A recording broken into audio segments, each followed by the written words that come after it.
பிரச்சனைனா நம்ம கடவுளை நோக்கி போவோங்க, முருகன் கோயில் போவோம். அவங்க முருகனை நான் காப்பாத்த போறேன்னு சொல்றாங்க. இதை விட சிரிப்பு என்ன இருக்குதுங்க? சமஸ்கிருதம்னா யாருக்குமே தெரியாது, இலக்கணமும் இல்லை, இலக்கியமும் இல்லை, ஒண்ணுமே இல்லாத ஒரு மொழியை அழிந்து போய் கொண்டிருக்கின்ற மொழிக்கு நிதி எதுக்கு ஒதுக்காங்கன்னா அவங்கள கேளுங்க, எங்களை கேட்காது. ஒதுக்கணும்,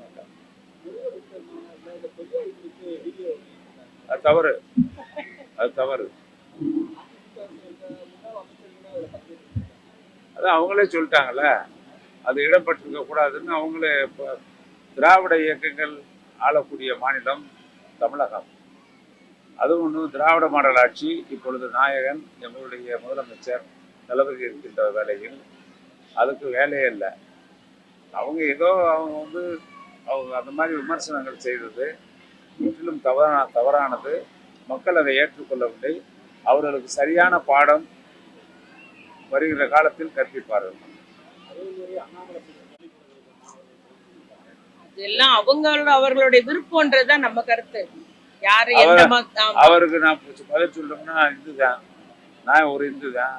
இந்துன்னு நான் சொல்ல, தமிழன்னு சொல்லணும்.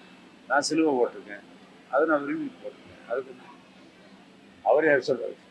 ஏங்க பிரச்சனைனா நம்ம கடவுளை நோக்கி போவோங்க, முருகன் கோயில் போவோம். அவங்க முருகனை நான் காப்பாத்த போறேன்னு சொல்றாங்க. இதை விட சிரிப்பு என்ன இருக்குதுங்க? நமக்கு பிரச்சனைனா கோயிலுக்கு போய் கும்பிடணும், முருகன்கிட்ட கேட்கணும், காப்பாத்துறது இல்லம்மா. அது என்னன்னு கேட்டீங்கன்னா, அவங்க முருகனை வச்சு அரசியல் பண்ணாமன்னு நினைக்கிறாங்க.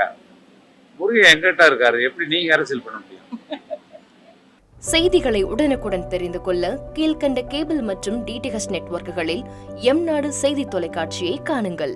பாதகம் செய்பவரை கண்டால் நாம் பயம் கொள்ளலாகாது பாப்பா. மோதி மிதித்துவிடு பாப்பா, அவர் முகத்தில் உமிழ்ந்துவிடு பாப்பா. அண்மை செய்திகளை உடனுக்குடன் தெரிந்து கொள்ள இணைந்திருங்கள் எம்நாடு தொலைக்காட்சியுடன்.